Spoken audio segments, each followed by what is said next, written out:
Our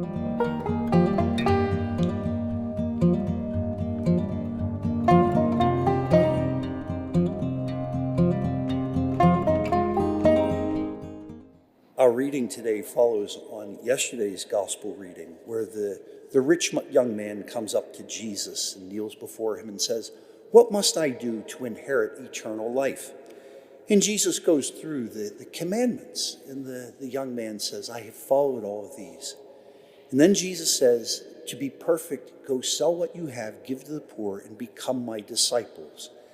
And so he goes away very sad, and then Jesus begins teaching about the dangers of riches. But yesterday was also the feast of St. Catherine Drexel from the Sisters of the Blessed Sacrament, the foundress in Philadelphia. And she was from a very wealthy family, banking family. And her father left an inheritance to her, and she used it to begin a religious community and to found many schools and missions among African Americans in the South and Native Americans in the Southwest. And here's two people, each confronted with the gospel's call to be detached.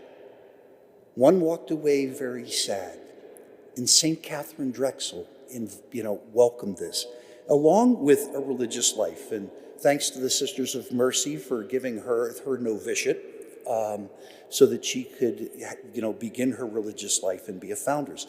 So today we have the apostles, and they've just listened to this teaching of Jesus, and they probably say, "Woe to us!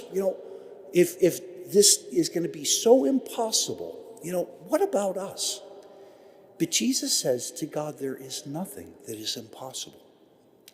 So I think the lesson is going to be, if we fill ourselves up with the desire for riches, the desire for control, the desire for power, we are not going to leave any room for God to grow in our lives.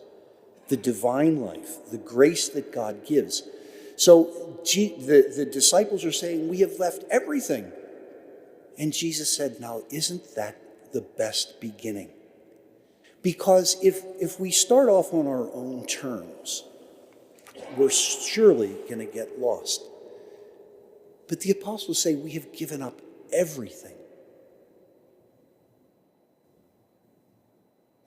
May we be so wise to not withhold or hold back, to empty ourselves so that God can be everything in all of us.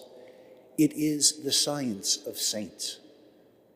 It's the foundation of a true spirituality, to live indeed in everything for God and for the kingdom.